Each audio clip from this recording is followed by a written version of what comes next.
All right, thank you for that. But right about now, joining us via Zoom is convener, Social Rehabilitation, Grace and Support Initiative, Dr. Oludare Marindoti. Good morning, sir.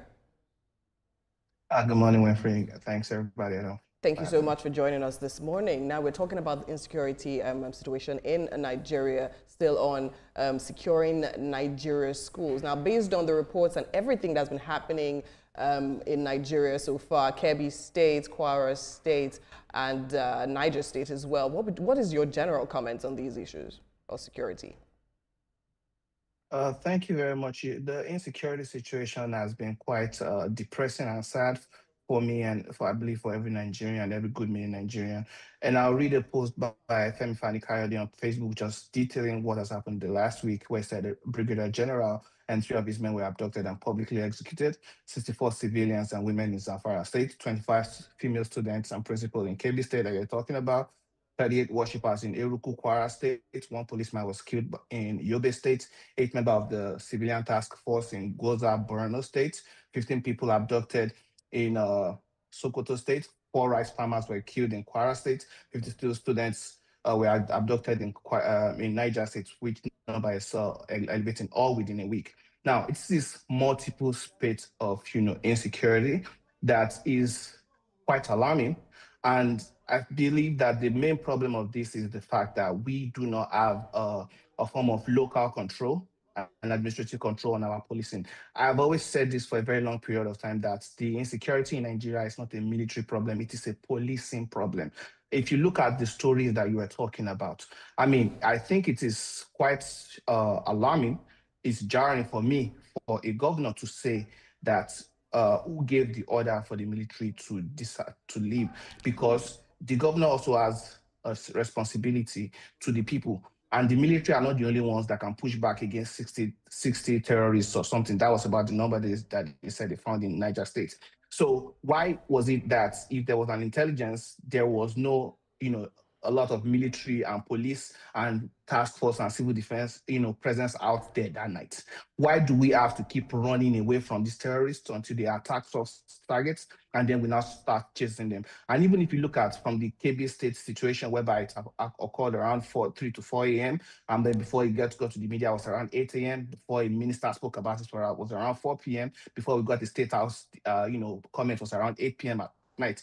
If you look at the lag between when it occurs and when the people start talking about it, not to even talk of when there is a response, a counter, action towards these people, you will see that if distance is calculated, I mean, if speed of moving is calculated in meter per seconds or kilometer per hour, these people have a lot of leeway to get out of the perimeter, to keep on running away, and to put the life of these girls at risk. But the problem is that you can see the litany of attacks that I have counted, maybe like 8 in the last 1 week, that all need investigation.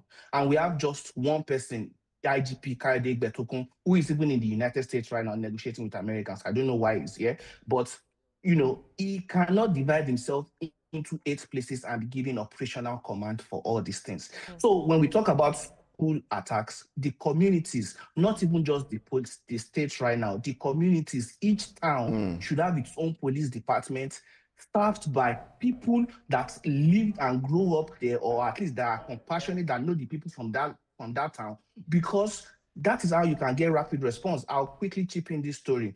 I've been listening to a podcast called Fear No Man, which Barack Obama's company made about Fela Kuti. Right, there was a man in that podcast, Bamidele Oshisimi, that said that in 1975, when his father, who was an auditor, discovered fraud in the bank, some people came to attack them, and while they were trying to break into their house, they called the police. The police said they didn't have petrol. That was what police said in 1975. Fast forward 50 years later to 2025, the Nigerian police force is still telling us they don't have petrol when there is an attack. But guess what? After they had assassinated the father of this man, this fella keyboardist, while they were trying to break into the room that he was in, the gate man that was subdued had gone to the streets to call the boys on the street to come. So those people mobilized in numbers, and that was how the pandemonium came. And then those guys had to run away because they were overpowered by the numbers of the Okay. people. If you look at every single incident in Nigeria, it is the people that are the first to get into this hotspot. So why can't we give the people the power to defend themselves? Absolutely. That is what Nigerians are asking for. Absolutely. Dr. Marindoti, we'll also talk more on that, about providing solutions, looking at the community policing and the likes. But it's worrisome development at this time, looking at the growing sense of fear among Nigerians. Now, parents are worried about sending their children to school. What should the government be doing presently at this time to restore public confidence in our schools? Well, security is all about, it's not even about reality, it's about perception, right? You might, if you are told to choose between living by the roadside and living in front of a nuclear reactor, you will say you want to live by the roadside because you feel safer. But actually, it is more dangerous to live by the roadside, and it is much safer to live by the nuclear reactor despite the hazard. So people need to feel. But for people to feel, they need to see results. They need to feel that they are in control of their destiny, that they can actually defend themselves. And the government need not to be trying to prevaricate or argue whether there's persecution of Christians or Muslims. These terrorists are persecuting the whole of Nigerians. They are persecuting Christians, yes. They are persecuting Muslims, yes. They are persecuting secondary school students, yes. And we need to respond to it. But we cannot keep on, applying a functional solution to a structural problem. The structural problem of our security is the system of our security, whereby we don't have operational control. I am a Catholic too. The church that I used to attend when I was working in FMC was St. Francis was attacked in 2022. My uncle used to be the parish priest of that particular church a few years prior. A family member, one of my family, my father's friends, his name is on the newspaper, was shot in that place. But it is the same thing. We don't have police. The people cannot defend themselves. That the government needs to take these decisions now so that the people can be empowered and we can start pushing back on this, because a lot of this, we can't even deny the fact that there might be some form of political ramification for this.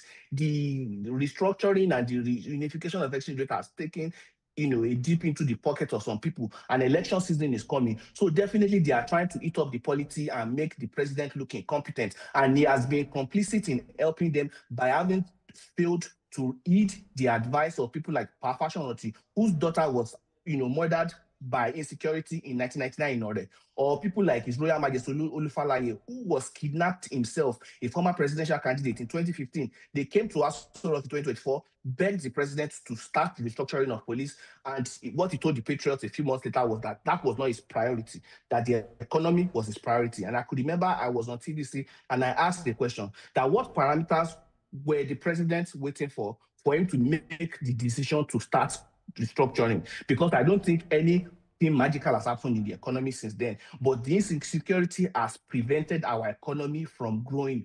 We need to, as a matter of urgency, institute community policing starting January 1, 2026. Okay. And allow people to train. You can train a policeman within 6 months. Okay. You have to put the number. It has to be a war of attrition. All right. Okay. So we hear you clearly. We need to do that before 2026. However, we're actually seeing situations where we know, like, personnel, security personnel were on ground. However, for this situation that just happened, it's rumored that the personnel on ground were actually told to leave or vacate the place right about 45 minutes before the incident happened. So that we have that on one side. We also even have situations where security personnel are on ground and they exchange fires even with this terrorist, and the terrorist still won and went in and perpetrated whatever acts they wanted to. So that's one arm of my question. So if we do, what is still the guarantee that the police will still be able, if trained, we've seen this in the past where that's not the situation, then you're talking about we citizens being able to secure ourselves. Now, in a situation where we're talking about schools of young kids, would you also be saying we should put arms in the hands of kids? Maybe not in the hands of kids, but the guards in front in those schools should be able to, defend the people there, and the police in those communities should be very well alert that everybody knows the school is a hotspot. So there's no reason why there shouldn't be perimeter by perimeter patrol of police, so that before this armed guards even get to these places, you would have alerted them. And this goes to part of what you were first to questions that you mentioned, whereby the people left 45 minutes. I was saying this, that His Royal Majesty Olufalaye is like a grandfather to me.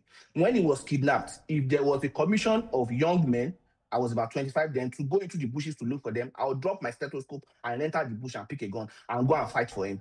Because why? He is someone that is from that community. So this whole thing of people living 45 minutes, if fathers of children in that place were in the security lane, will they leave their children there and say they want someone give them a counter order?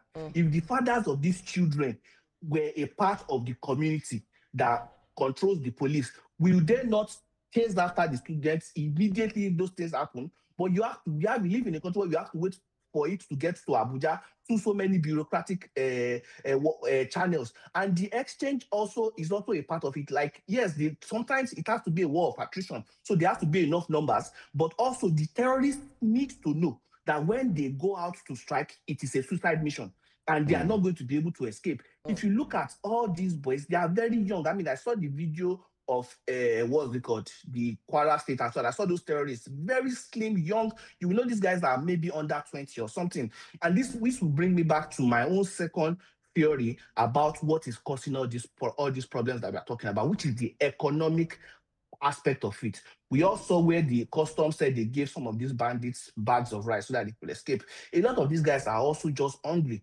And when you think about what is causing the economic problem, a lot of people want to try to blame it on the policies of the president, but no, it is not the unification of exchange rate or the removal of subsidy that is causing this hunger. It is the prohibitive tariff. And if you look at it, yes, prior to the military, during the military regime, we had about 60% tariffs on food in general, but General Obasanjo, or former President Obasanjo, gave us the highest prohibitive, tariff regime in Nigeria, whereby the rice was at a point about 150. The price of rice went from 1,650 when President Obasanjo came in to about 6,500 in 2005.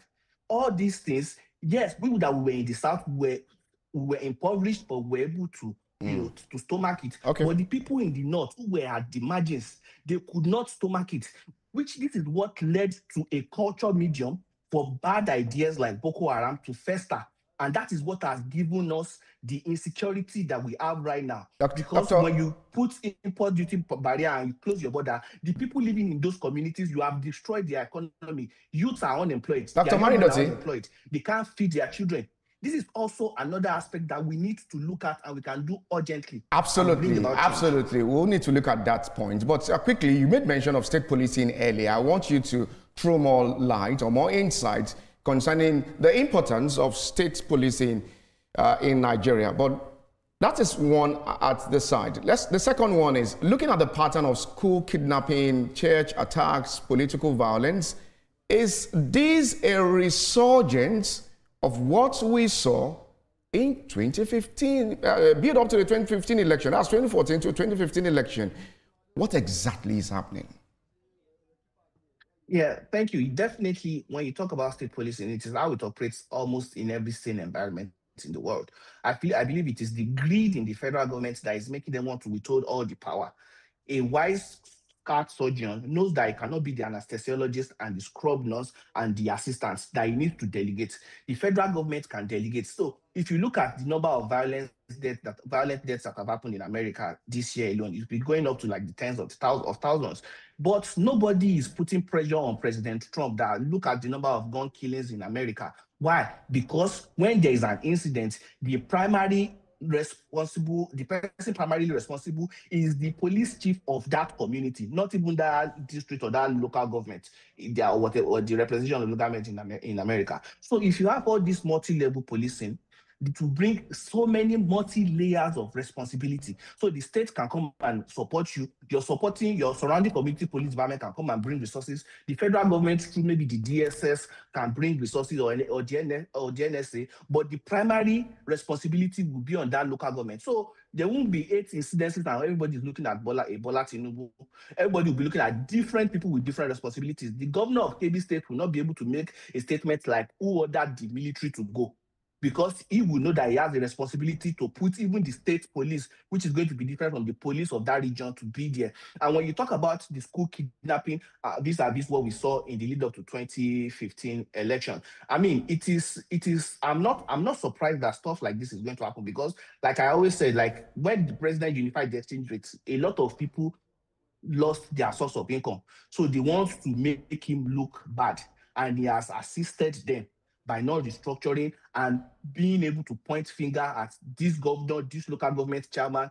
What did you do? Before the federal government now comes as a tertiary support. So if we don't do all these things, whatever these guys are trying to do, we cannot be talking here about conspiracy theory of maybe people trying to sabotage the president, because it is not important. Even though that, I believe, is a reality. What is important is for the president to respond and tame this beast.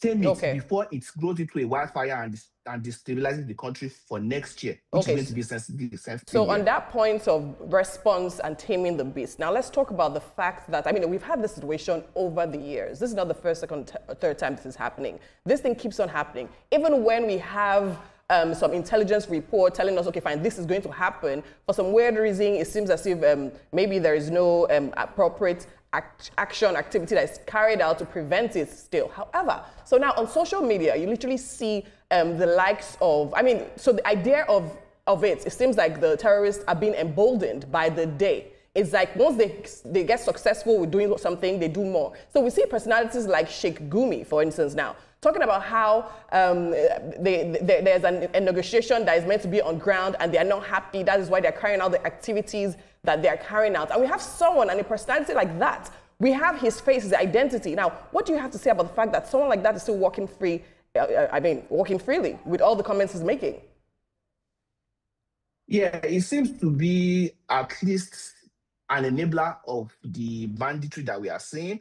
And definitely the people who are supposed to do investigation, because nobody has caught him with a gun, right? But they should be able to do an investigation to see, is he being a moral leader? Is he being a financier? Is he being a supporter? You know, to know whatever link he's having. It is the law. It is what we call your reward system. When you have a country whereby the bandits are rewarded, you give them amnesty, you are not, there should be no such thing as amnesty for bandits. You need to tame them. If you don't, you need to show them that if you are caught being a bandit, there is no amnesty. You can, because all of them just come do amnesty, collect money, they go back into the bushes and do whatever they want. So these people need to be investigated, but we need to stop paying ransoms. But you cannot tell a family not to pay ransom. So it is the federal government that should ensure that, you know, all these things, all these people, I say the federal government right now because they are the one who is solely in charge of, you know, the security, because it's on the exclusive list. They are the ones that need to ensure that these terrorists are being attacked. I will tell you a story of a friend of mine that we went to school together, Mr. L, that was kidnapped in 2012, a few weeks before his daughter was born. This boy, after they paid the first tranche of what's called ransom, the terrorists said it was not enough, that they should bring more money. They now informed the police. This was his brother, younger brother, that now told me this story about 10 years after he had been kidnapped. That after they informed the police said they should bring the money, that they want to put tracker in the money. And guess what? According to that brother, the police took out of the money. And how they got to know was that the kidnappers called them and told them, do you think we are playing here? And just hung up the phone, and that was it. And since 2012, we have not seen this boy. But all this problem is because we have a centralized police. So in that kind of situation, who do you want to go and hold?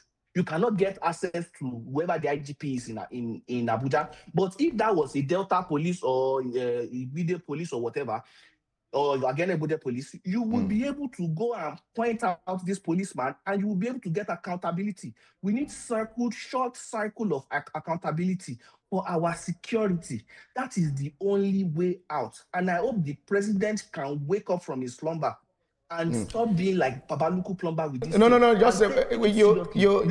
Marindoti, you need to be careful with your choice of words this morning. But let's quickly, before you let you go, in just 1 minute, if you can just answer this question: what other security measures that need to be put in place to ensure the safety of our children at school? Talking about perimeter fencing, cycloclose cameras. In just 1 minute, can you answer that? Yeah, I mean, first off is that it's been said since the age of Troy. You shouldn't hide behind a fortress. So definitely perimeter fencing can maybe slow them down for like 10 minutes, but that is not going to be enough. We need a lot of drones flying across Nigerian bushes, scanning and scrubbing these bushes on a daily basis, tracking the movements of these people in the bushes so that we can know their hideouts. We need to go on a constant offensive, something that it is going to be too much for the central command of the military to do. That has to be done on a state-by-state level. We need to not back down. Closing down schools is cowardice. We need to be bold and let the terrorists know we are ready to fight and defend the lives and the security of our pupils. And this is going to be a war of attrition. And we are going to take the war to you in the bushes. And we are going to police a lot of these terrorists. If we do effective policing, they will be arrested for driving cars without license, for driving motorcycle without license, for having too much money in their account, even before they go and attack someone. So if we do effective policing, that is how we are going to peel back this spate of insurgency. Absolutely. And that is what will be the catalyst for our economic it's a fine growth. place to leave it. Convener, Social Rehabilitation, Grace and Support Initiative, Dr. Oludare Marindoti. Thank you so much for joining us on TVC Breakfast Saturday. Thank you. Thank you for having me. All right, well, he made mention of a lot of solutions, from community policing to state policing to ensuring you take the fight to the terrorists in the forest. Absolutely, absolutely, because